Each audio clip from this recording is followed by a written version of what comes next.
The Dick Cavett Show.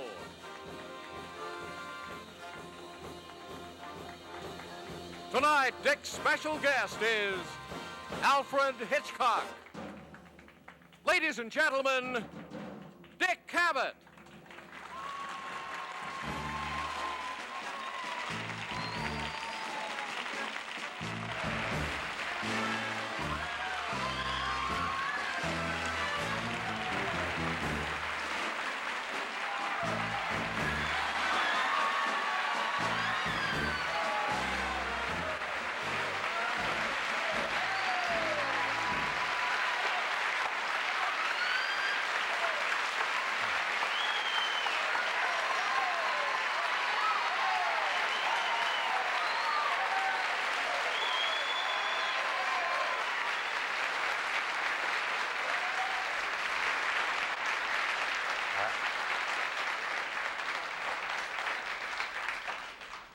Good evening.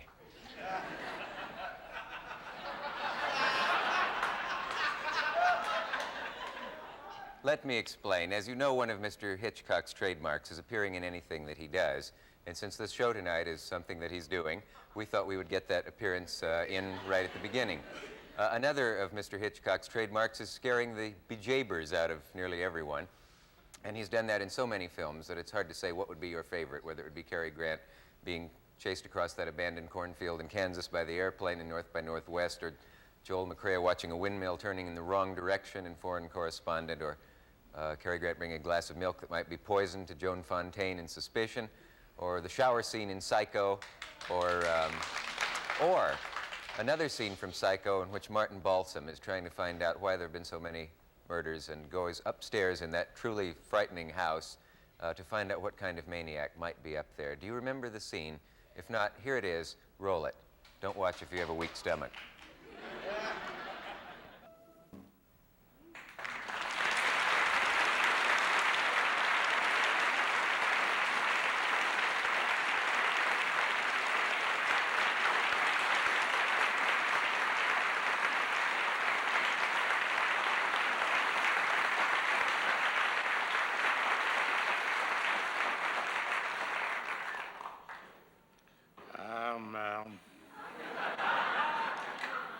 Mr. Cavett is temporarily indisposed, but we'll be back with some of his cutting remarks after this word from our sponsor.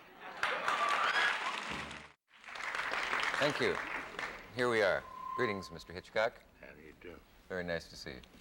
I thought that would make a very pleasant murder weapon. The mower, I mean.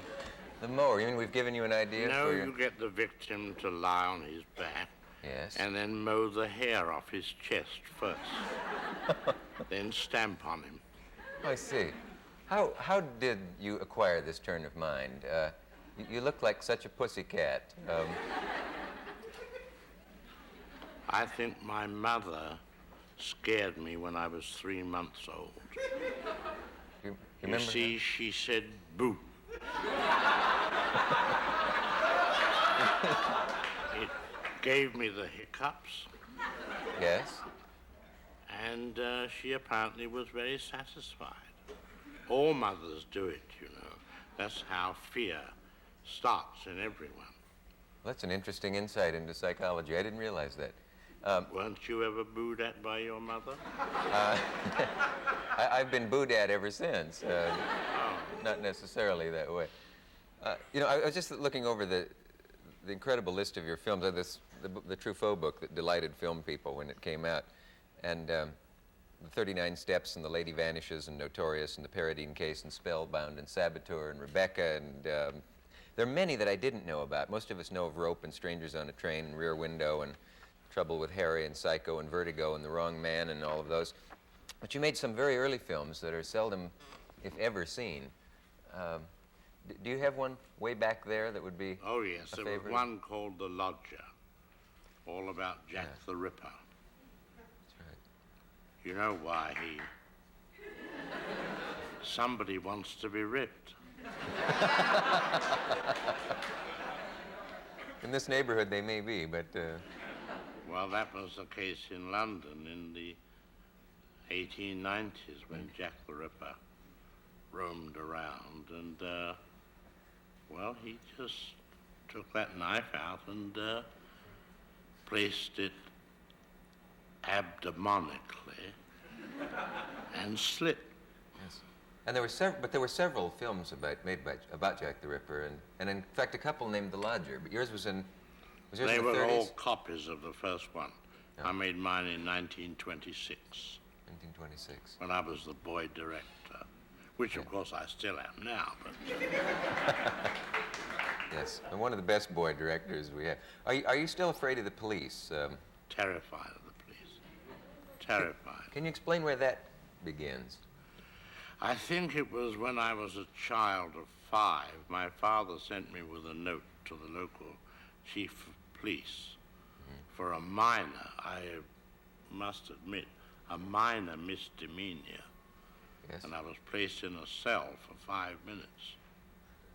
Now, psychiatrists say that if you can trace the origin of your fear, it will disappear. The whole thing is a confounded lie, because I still have it. And it's never left you from that day? Never left me. What sensation do you get? Do you still, if you see a police car, get frightened? I would say mild apprehension. I see. Yeah. There are a couple of words that people need to know to understand all about you and your films, and one of them is a MacGuffin. Can you explain what a MacGuffin is? Yes, a MacGuffin you see in most films about spies. It is a thing that the spies are after. In the days of Rudyard Kipling, it would be the plans of the fort on the Khyber Pass.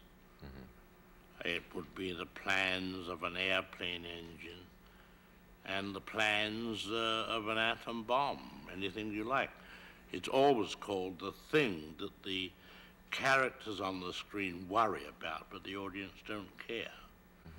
And someone asks, what is a MacGuffin? And it's described in a scene in an English train going to Scotland, and one man says to the other opposite him, he said, what's that package above your head there? And the other man said, oh, that's a MacGuffin. He said, well, what is a MacGuffin? He said, well, it's an apparatus for trapping lions in the Scottish Highlands. The man said, but there are no lions in the Scottish Highlands. He said, then that's no MacGuffin. Thank you for clearing that up for us. Yes. And you adopted that word as the thing, the letters, It's the plans. It's a thing that the spies are always after. I think, well, there's so much to talk to you about. We will take a break right now to get some time. We'll be right back. Stay where you are. Mr. Hitchcock, what? May I say, I was very confused by that last commercial. Oh, what was it? I didn't Well, even it notice. was a commercial for a laxative. And Yes. I wonder why all those people doing sports and all that sort of thing, well, they would need a laxative after such vigorous movements all over the place. I can't imagine, but does that give you an idea for another film? Well, I don't know, but it's rather astonishing. Well, let me ask you something that ties in a bit with that. You did a movie that would have seemed impossible because some of the actors had to be birds. In fact, a great deal of them. I often wonder if you had to spread newspapers everywhere in the making of that film. I mean, it seems like such an enormous problem to take on, to do a film where you needed birds. Rather, yes. Did you ever think you should turn back, that it was going to be too hard? No, because I purposely didn't advise the technical department what would be necessary. Otherwise, they would have said impossible. But I think about 3,200 birds were trained, and the ravens were the cleverest. They're very smart birds. Very smart birds, indeed. What was the hardest thing to get the birds to do in that film? I don't think anything was really very difficult. You know, the seagulls were the most vicious. Were they? And To work yes, with? the hardest thing was to try and persuade them not to be so vicious. What psychology do you use on a seagull? Birdseed. Okay. And there was the one scene where the bird swooped down and took a piece of a forehead out of The girl? out of one of your actresses. Well, yes. if I can give away a trade secret, Please do. that's what we call a double printing job. The girl was sat in a boat with a tube of compressed air run up her back into her hair, and at a crucial point, a jet of air was blown which blew her hair up. Then on a separate film, we took a picture of a gull sweeping down, and then the two were put together, and it swooped down to that crucial point. It's fun to know how those things work. It's amazing that Yes. you've accomplished. I hope we can get talks about more of them during the evening. But we have a clip from the birds. It might be well to roll that right now. All right. Perhaps some people haven't even haven't had fun of seeing it.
Gives me the willies to see it again. Maybe when we come back, we could.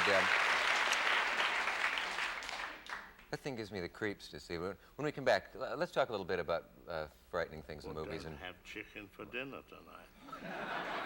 I love chicken, or I did until you said that. We have a message. We'll be right back. Stay with us. Mr. Hitchcock, let me ask you a bit about your thoughts on violence on the screen and all that. It's interesting because that clip we showed from Psycho was from a film that was edited quite a bit when it was shown on primetime television. Some of the scenes were considered some moments of scenes were considered too awful to show. In those days. How do you feel about that? Well, there's more permissiveness today, but don't forget that's 10 years ago. Things were quite different then. You think if they showed Psycho now, they would be able to show every scene that you shot? Oh, I think so, without a question, sure. Really? I doubt that, because they were rather worried that we were showing anything tonight from that. Well, there's a different approach for television than there is for movies. Oh, yes, I meant on television, that on television they edited. No. Television, the same conditions apply today. Still, yeah, I see. I didn't make that. But I'm surprised, really, that in English television, when I was over there, they allow a certain amount of nudity on English television. Complete nudity on English television. Yes, considering the weather over there, I'm surprised. They must heat the studios somewhere, because I know what you mean about it. But Somebody it's asked true. me the other day, how long did I think nudity would last on the screen? And if you wouldn't think me too vulgar in saying, I said that all breasts sag eventually. I expect. You have research to prove that? No, I'm afraid I don't. In that scene from Psycho, you had a curious effect that it seemed that Balsam seemed to be almost floating backwards, which added to the horror of it a bit. It was like a dream. He seemed to be almost in slow motion a bit as he fell backwards. And I realized the second time I saw it that was where part of the fright came from. Well, the point is that if a person falls, they are fighting the fall. I mean, they don't just drop back. You know, if you're falling back, there's an effort to prevent it. And I think you get that effect there. But didn't you do something special in the shooting of that, or did you have him suspended? Oh, well, it was a double printed thing. It was. He didn't fall down a single stair. He sat in a very comfortable chair and just lay there like that.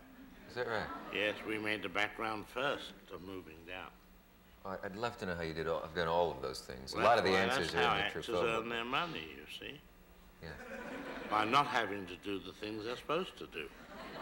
You called actors cattle once in your career and offended a few of them. Well, I think at the time, I think I said, well, I was accused of calling actors cattle, and I said that I would never say such an unfeeling, rude thing about actors at all. What I probably said was that all actors should be treated like cattle.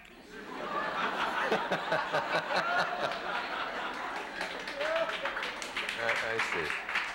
And you went on to do that. In a nice way, of course. Yes.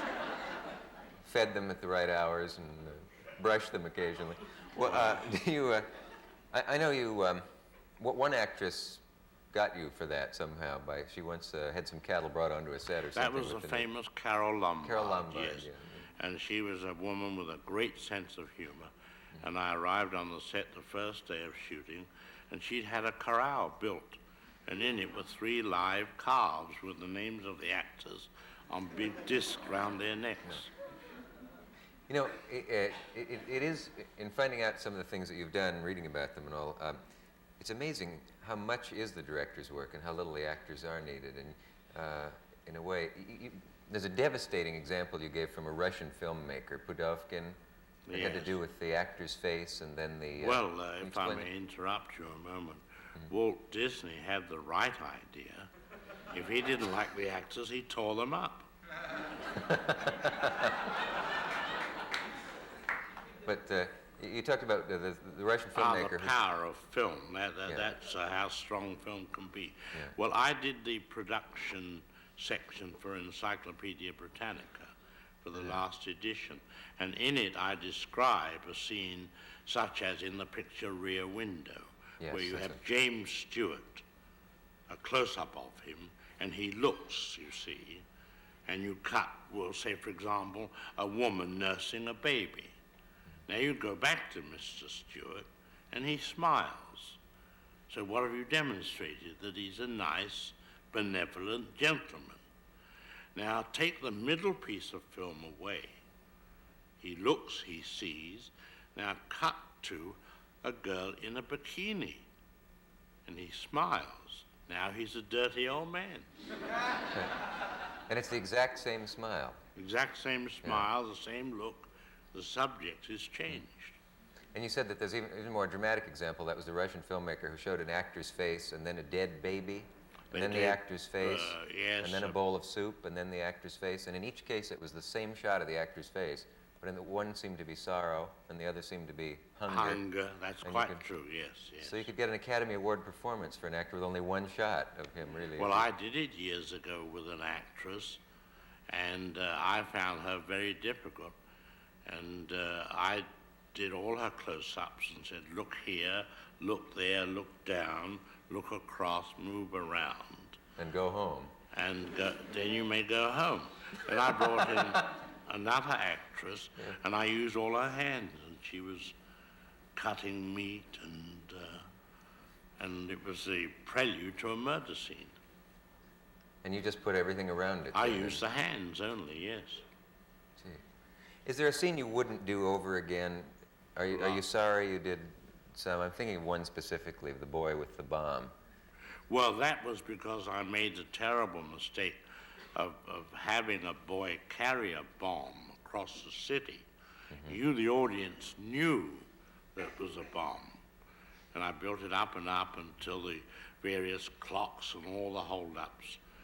And you knew it was going to go off at 1 o'clock, but I let the clocks go 1 minute past 1, 2 minutes, and worked the audience up, and then I let the bomb go off.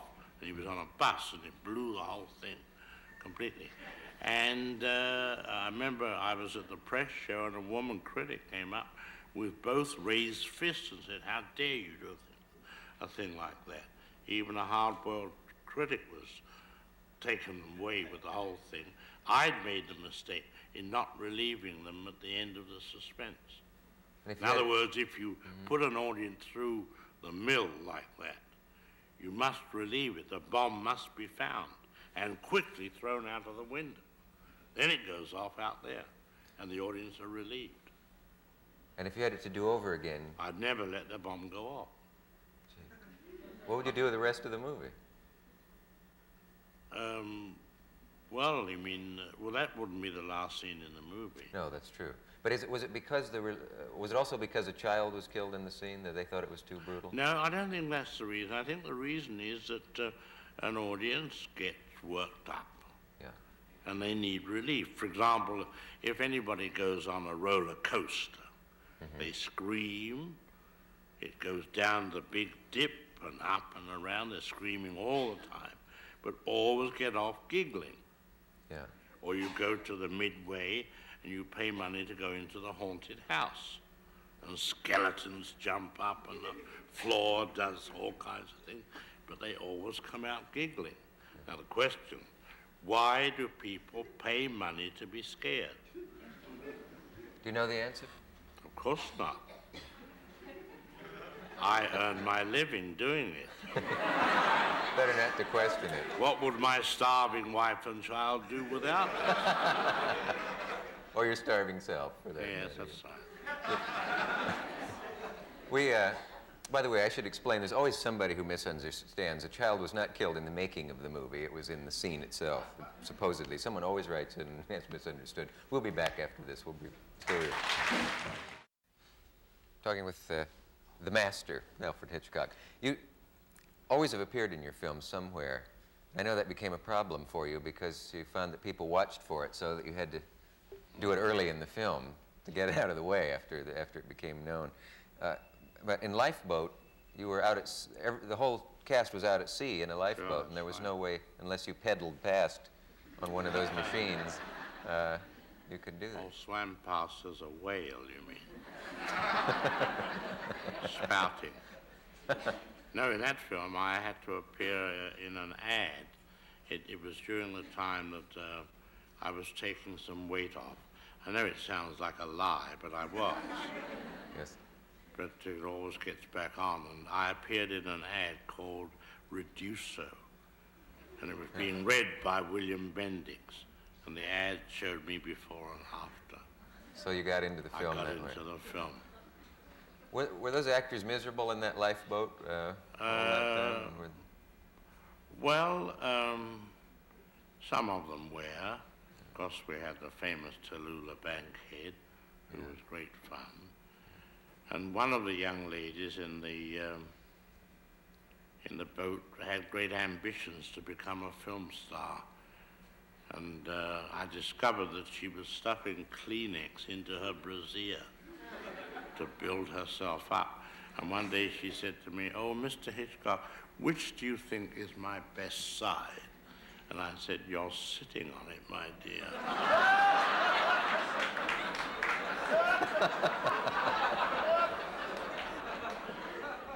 And that girl today, well, I guess we won't ask.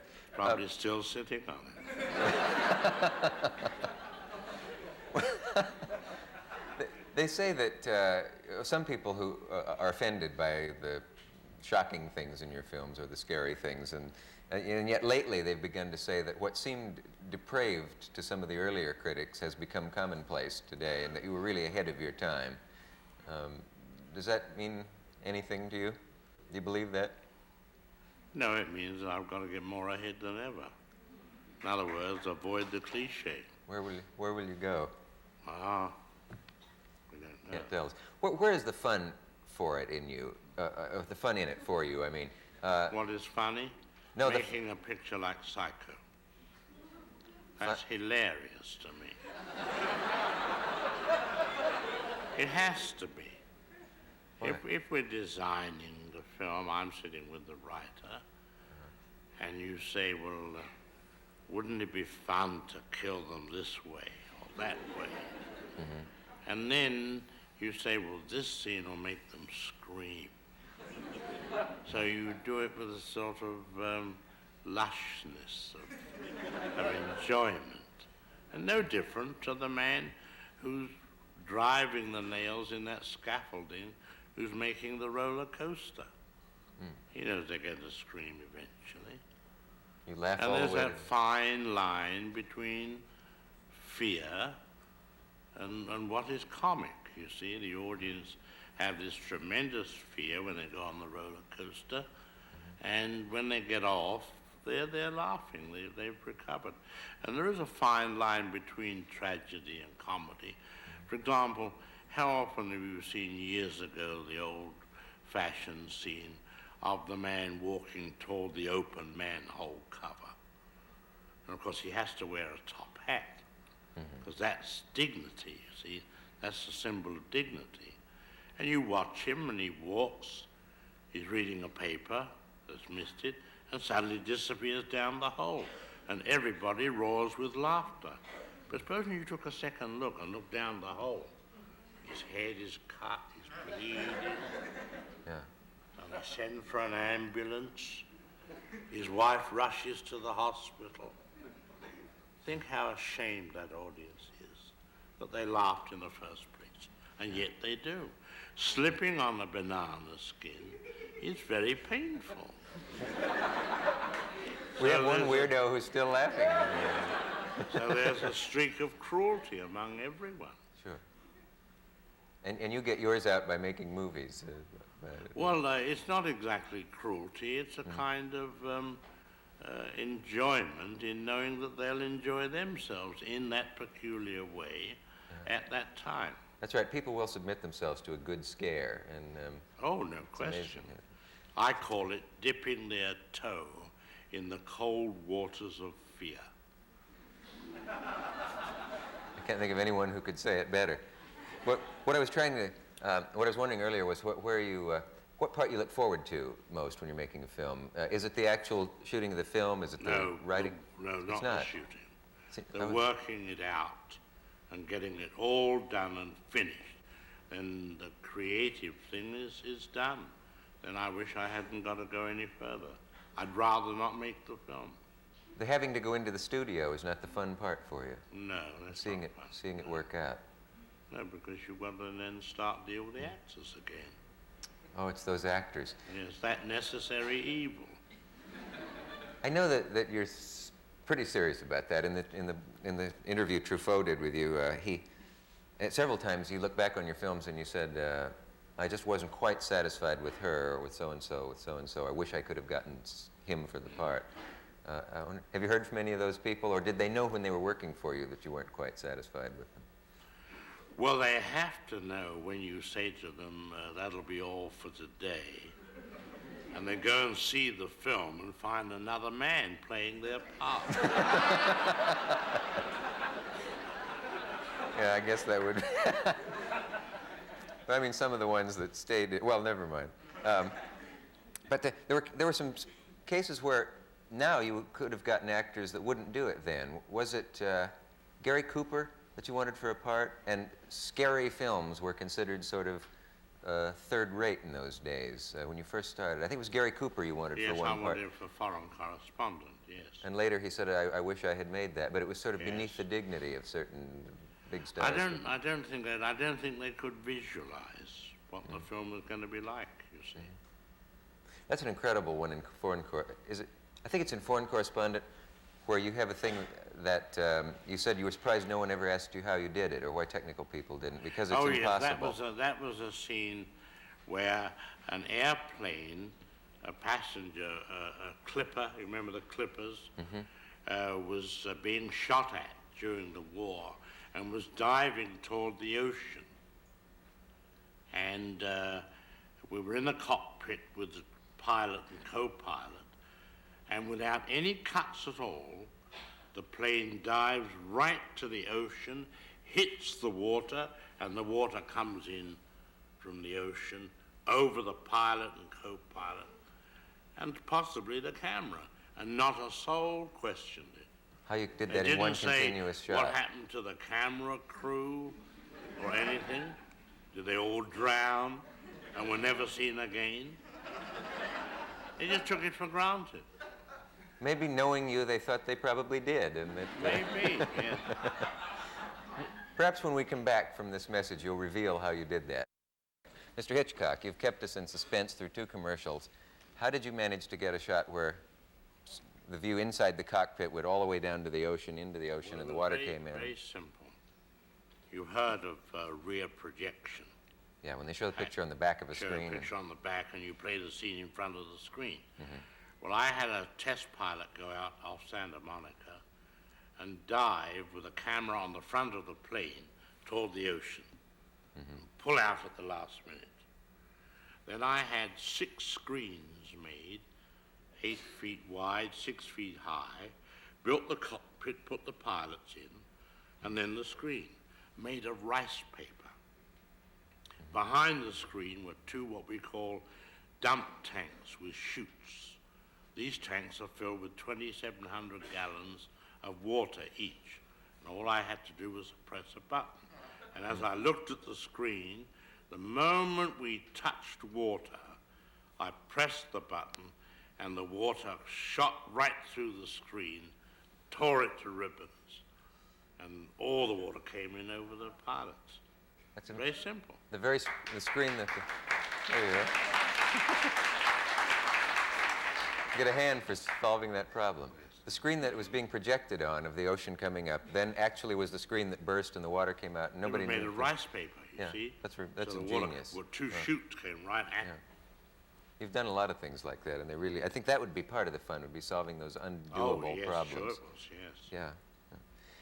What, can you give away any secrets of your theory of scaring people? The psycho shower scene made many women afraid to take a shower in a house where they were alone for years, some to this day. Well, I had a letter from a man who said that my daughter, after she saw the French film Diabolique, would never take a tub anymore because they had a scene with a man coming out of a tub and taking his eyes out, some horror scene. Yeah. He said, and after seeing that, she'd never take a tub. Now, having seen Psycho, she won't take a shower. As a result, she's very unpleasant to be around. So I replied, I said, dear sir, send her to the dry cleaners.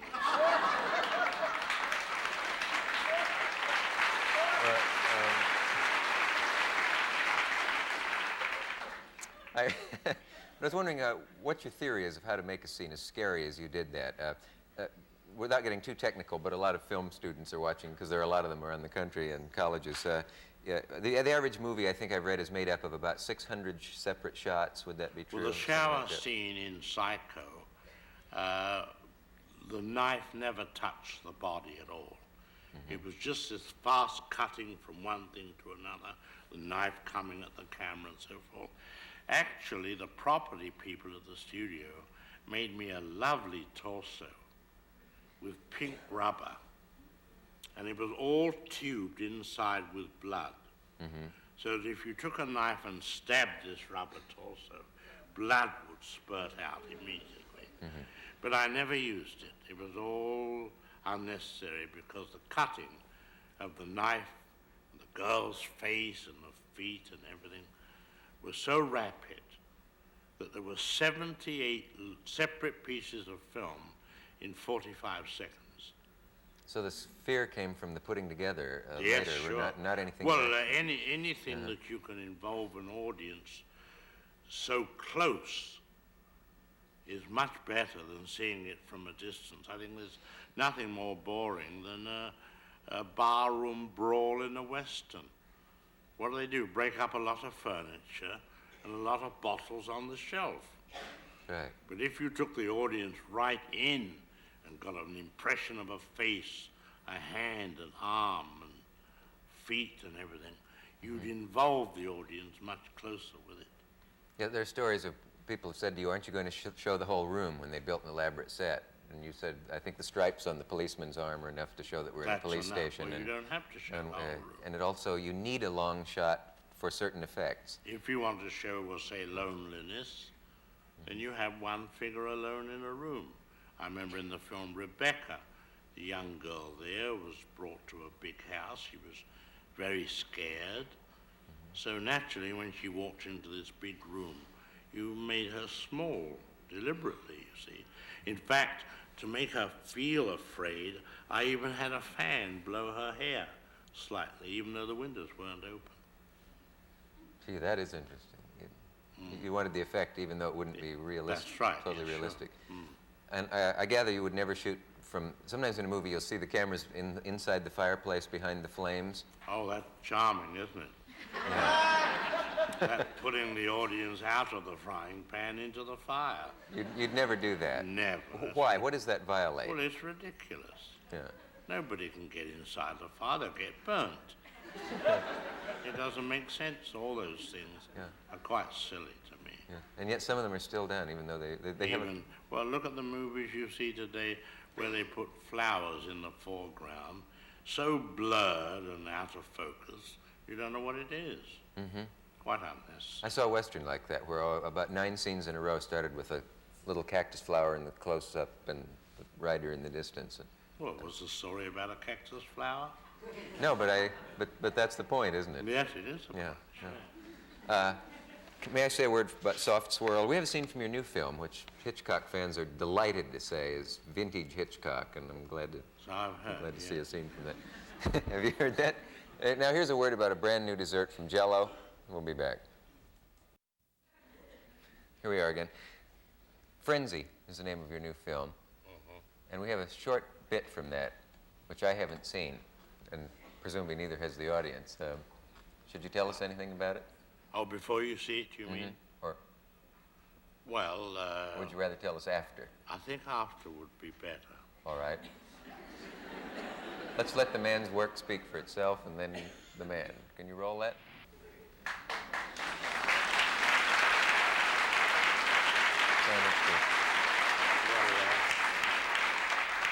As you will see, it's a body of a murdered girl that has fallen off a potato truck.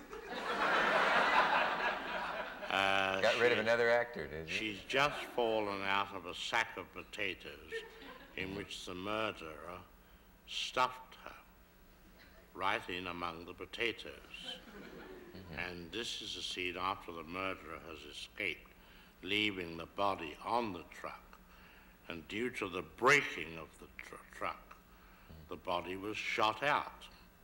I think the most significant thing about the whole scene is how it improved the taste of the potatoes.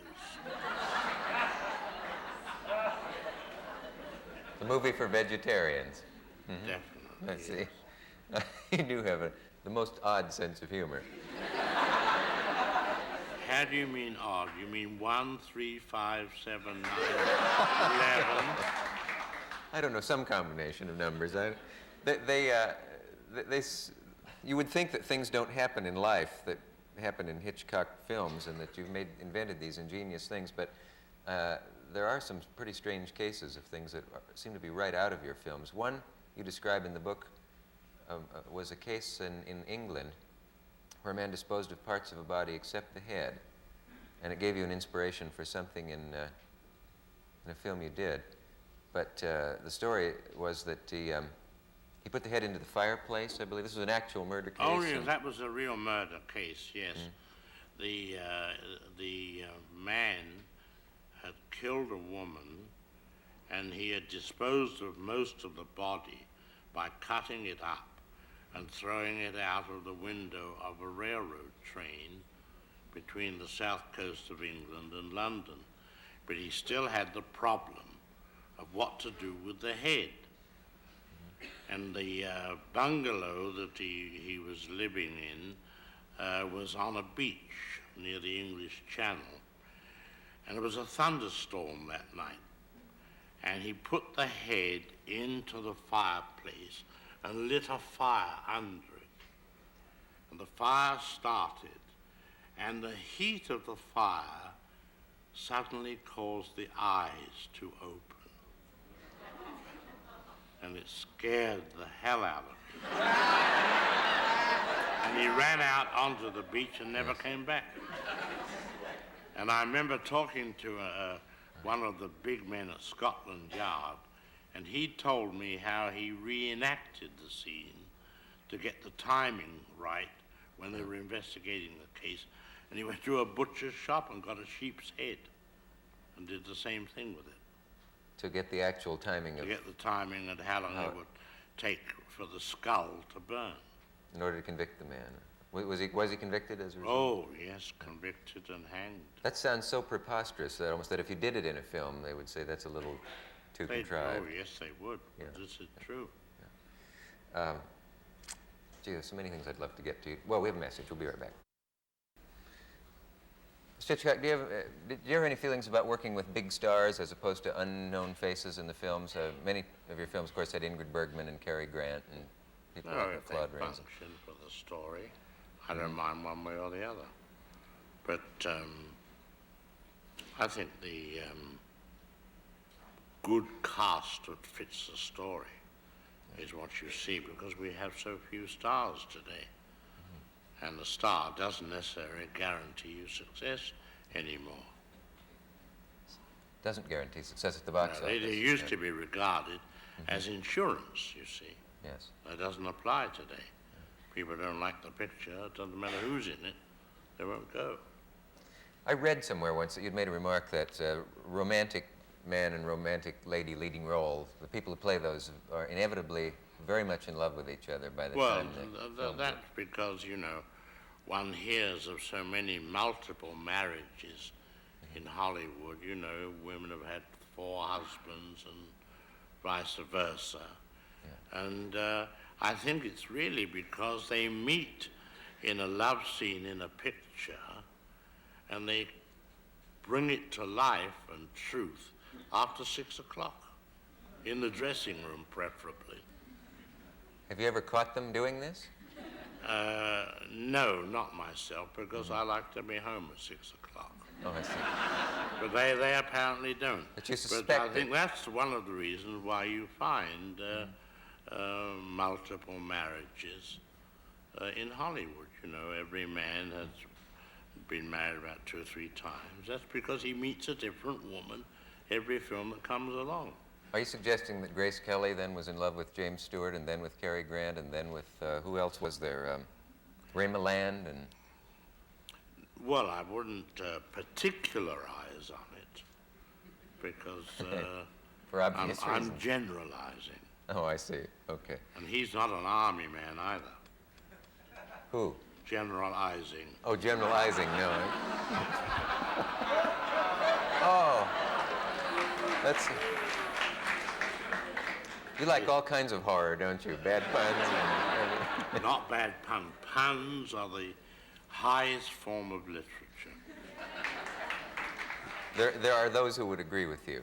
I think I'm one of them, actually. Puns are good. Are there films you wouldn't do over again? Some people have been very hurt to find when Rope was their favorite picture, and that body in the trunk and the young men giving a dinner party with the body in the trunk and all that appealed to so many people as a mystery, as a frightening film. And they're disappointed to hear that you wouldn't do it the way you did it if you had to do it again. Oh, yes, I would. Yes, that'll be shown on TV very soon. Mm-hmm. But I mean... It hasn't been shown as yet. You did the astounding thing of doing the movie in 20-minute takes Well, that was because it was a theater piece. Mm-hmm. And I was trying to get some movement into what is really a theater piece. Yeah. So we followed the actors all around, and it was a prodigious job of production because walls had to slide away to let the camera go through, and all kinds of things. I remember the opening shot, we had this set, and it was a sort of a penthouse room, and we built a great big panorama of New York in miniature form, not just a painted backing. And then we had a dining room and a kitchen. I remember the opening scene took 750 feet without a cut, starting with the murder of the boy, following the 2 through into the dining room, into the kitchen, and you hold your breath right the way through for fear something may go wrong. You, the director. And they got some champagne and brought it back, and as the camera came back, I said, my God, thank goodness this shot's over. And as we panned round, there's an electrician standing there, right in the window. Oh, and you couldn't rewrite the film to allow for that. Start all over again. I guess that's why they said you were crazy to try it, because what the average take in a film is how many seconds or how many feet? It could be half a minute, And you 2 did- minutes. You did 20-minute takes, I believe. 10 or 11 minute takes. 10 or 11, which is unheard of until you did it. I guess I'm fascinated with those technical things and how you did them. You told Truffaut a story about the glass of milk in Suspicion? In Suspicion, yes. Cary Grant is suspected of being a murderer. And there's a very high shot of a hallway, and he's bringing her what you, the audience, know to be the fatal glass of milk. And he brings it all the way up, and it comes round the circular staircase until it comes right into the camera. Well, so that that glass of milk stood out very clearly, I put a little lamp inside the milk. A little light bulb? Yes, with a little battery. So the milk glowed all the way up. It's sort of enhancing the poison. Yes. It's amazing. Didn't you once try almost persuade Garbo to come out of retirement for a film? No, I didn't. Oh. No, I couldn't persuade myself to do that. Wait, did you try once? No, never, no. I thought there was some talk that she might have played in one of your films at one. No, the only trouble is, you know, well, obviously with Garbo, you couldn't find a subject where she could be alone. All right. Do you invent those little moments that are going to live with people for years? I know anyone who ever saw Spellbound remembers the fork on the tablecloth making the parallel Yes, lines, that's or right. or the glass snapping in the hand of the man who in Rope, when he's under pressure, the crystal glass Yes. snaps and breaks his hand, breaks his skin. Well, they're touches. In Spellbound, the whole thing was the line, which eventually paid off as ski lines, which solved the whole problem. Yeah. I don't know what. There's so many. You never wanted to make a Western? No, I don't know much about Westerns. I like to know all the details, you know. It's like costume pictures. I'm no good at costume pictures, and to me, nobody in a costume picture ever goes to the toilet. And that spoils it for you? For me, yes, it does, and just in the same way that I don't know how much a loaf of bread costs in a Western. I see. All right. Well, that answers that. We'll be right back. We have a message from our local station. During the break in the studio, someone asked Mr. Hitchcock what the ending of The Birds meant. And you made a very bold statement, I thought. You said you had no idea. Well, the point was, where do you end? Had I gone further with it, then the next shot would have been the Golden Gate Bridge in San Francisco, covered in birds.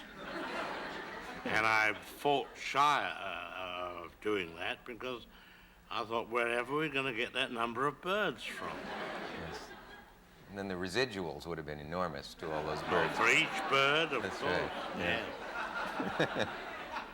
Has there been anything that they told you you just couldn't do, that you wanted to do, and they wouldn't let you, either for censorship purposes in a film?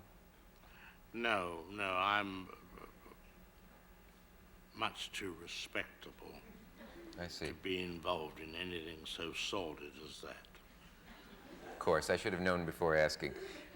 Is there anything, though, that you haven't done that you really want to get yet? Is there anything that you'd like to experiment with the camera, with suspense, or something that you've No, never gotten to try? I wait till the subject comes along and then tackle it from there on, you know.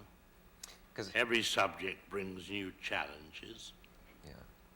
If you had to take one of your films, if they said, I'm sorry, there are too many films in the world and we're going to have to select one from each director and destroy the rest, could you instantly go to one of your films? That I prefer, you mean? Well, of course, it's always the last one, but that's too conventional an answer. No, a film I made years ago called Shadow of a Doubt, I liked very much. Because it was true, it was a character picture, and it was a family in a northern Californian town, and beloved Uncle Charlie comes to stay with them. And what the family don't know is that Uncle Charlie is a mass murderer, murdered many women. So the suspense is, how long will it be before the family find out the truth? It's a good one. They never do. I think Notorious is one that I can watch every time it's on television, and there doesn't seem to be anything wrong with that film, and it was made quite a number of years ago. 1944, and that's where I put in uranium as the MacGuffin. Yes? We all remember that word, boys and girls? A year before Hiroshima. Yeah, and no one could figure out later how you did that, because when you see the film now, you take the atom bomb for granted, but there was not an atom bomb, and no one knew uranium. It was in the course of manufacture. And I went with the writer, Ben Hecht, because one had read of the Germans experimenting with heavy water in Norway and that sort of thing. And I went with Ben Hecht, the writer, to Caltech, and we walked into the office of Dr. Millikan, famous professor there, and said, how big would an atom bomb be? And there was silence, and then he spent an hour telling us how impossible the whole thing was. And I understand I was watched by the FBI for 3 months afterwards. Then how did you know to use uranium if they denied well, everything? I knew that uranium, Lord Rutherford split the atom in 1920, and I knew that would be the way in which the atom bomb would be made.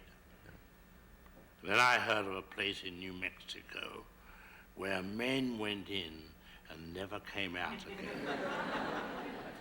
Where is that? Alamogordo, of course, where the first bomb was shot off. And you knew that did you know that within a year there would be an atom bomb? Just by the Well, I surmise? didn't know when, but I knew it was possibly coming. And the producer didn't believe in it. He said, I think that's a lot of nonsense.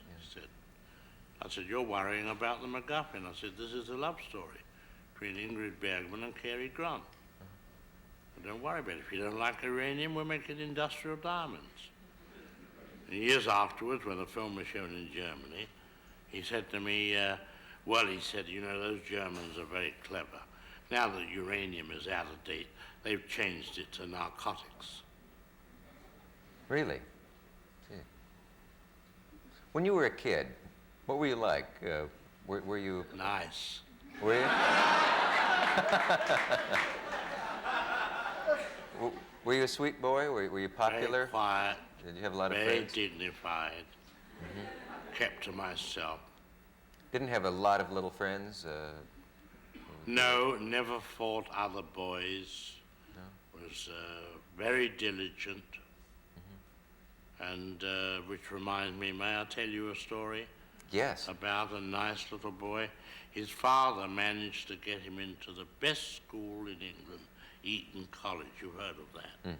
Father went to visit him after a week, and the boy was scratched and bruised. Terrible state. He said, what happened? He said, they don't like me here, Father. They call me a dirty little Jew. He said, don't you fight back. They'll throw you out of the school. Keep away from them.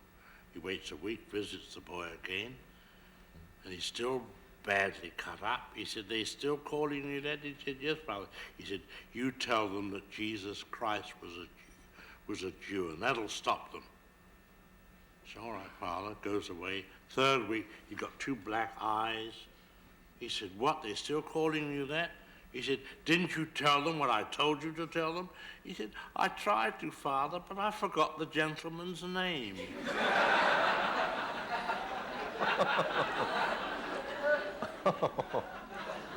That's a story I have never heard and would not expect to hear anywhere else.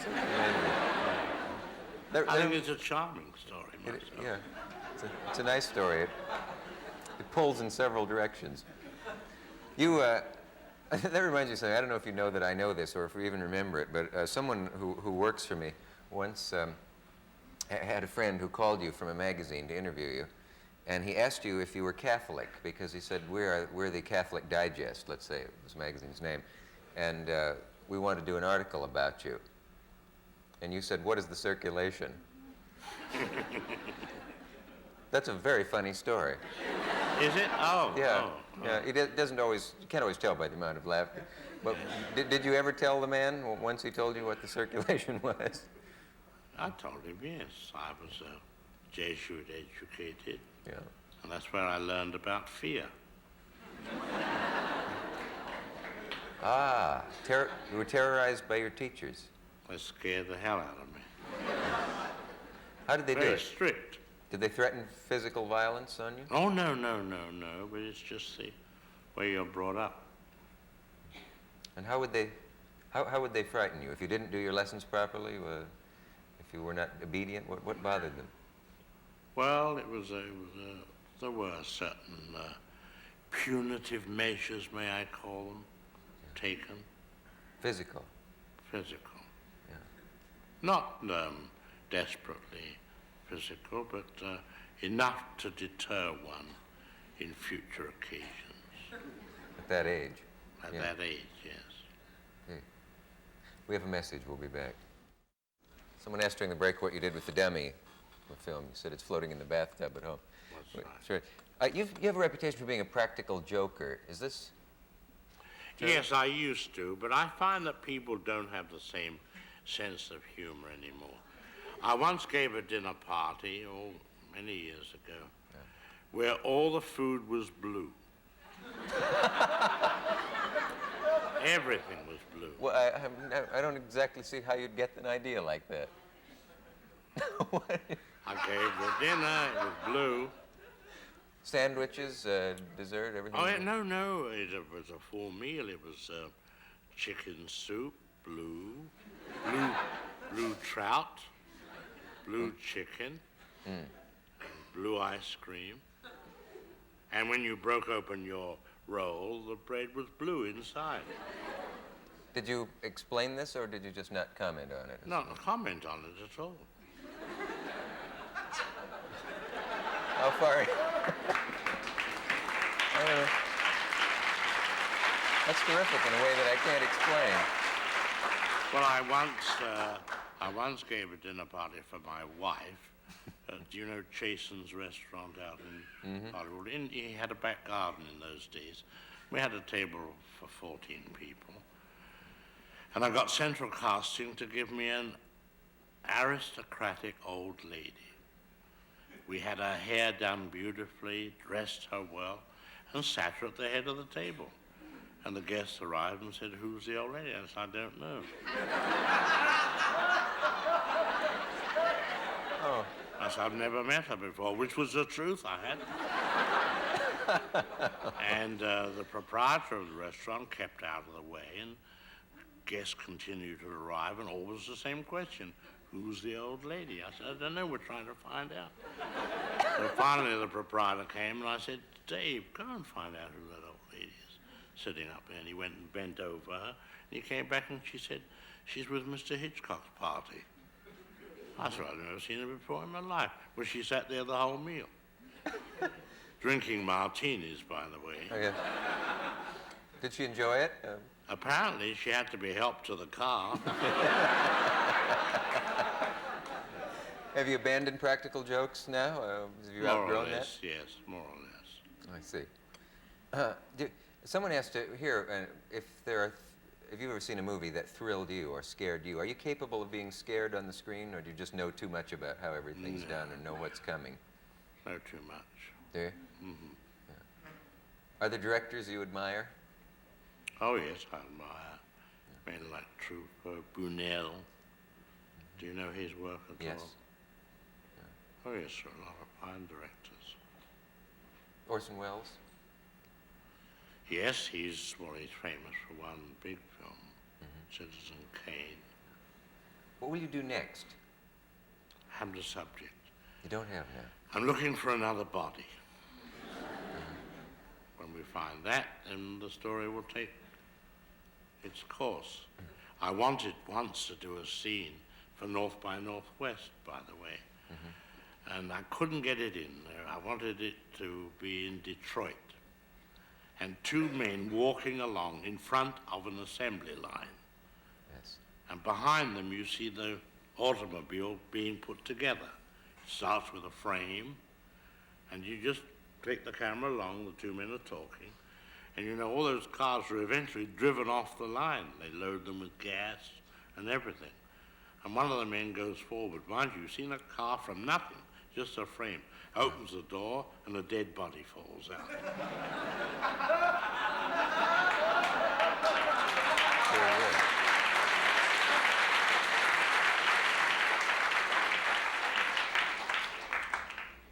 stole my idea for a movie. Not a coincidence, the two of us. Somebody will hear it on the air and steal it from me. That's right.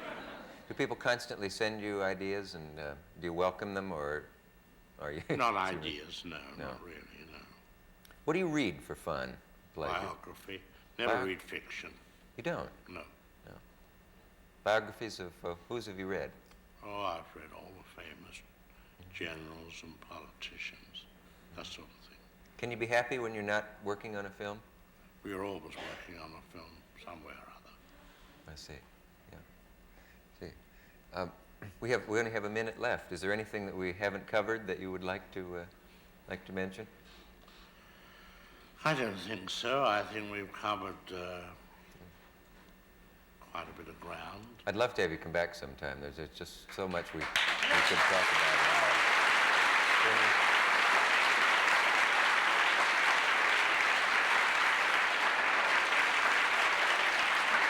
Actually, Well, we'll have to do a sequel calling it Cavett with Cavett. after this message, we'll be back. We'll think about that. So many the people at home missed a number of things here in the studio. You must come back. Someone asked if it was trouble getting the children to work with those birds in that movie. And Mr. Hitchcock said it was hard getting the birds to work with the children. But please come back sometime, and it's been just a delight to meet you, and congratulations on the great work you've done. Thank you very much. You got it.